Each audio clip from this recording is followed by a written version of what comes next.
Wali Kota Tanjung Pinang Syahrul yang saat ini masih dirawat intensif di ruang isolasi Rumah Sakit Umum Provinsi Raja Ahmad Tabib dikabarkan meninggal dunia pukul 16:45 waktu Indonesia Barat, Selasa 28 April 2020. Kabar duka disampaikan juru bicara gugus tugas percepatan penanganan COVID 2019 Kepulauan Riau yang juga Kepala Dinas Kesehatan Provinsi Kepri, Jajep Yudiana.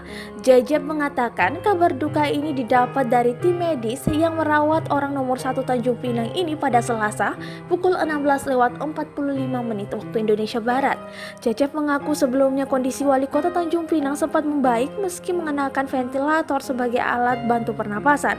Sebelumnya informasi dari tim kesehatan ginjal dan jantung mulai berfungsi normal.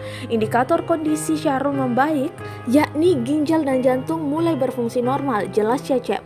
Walau ginjal dan jantung mulai berfungsi, pada Selasa siang Syahrul belum sadarkan diri dan masih menggunakan ventilator. Pada siang tadi kondisinya stabil, namun kenyataannya berkata lain. Semoga arwah beliau mendapat tempat yang mulia di sisi Allah Subhanahu wa Ta'ala, ujar Cecep. Disinggung proses pemakamannya, Cecep belum menjawab secara detail. Yang jelas saat ini almarhum masih berada di ruang isolasi RSUP Raja Ahmad Tabib Tanjung Pinang, kata Cecep.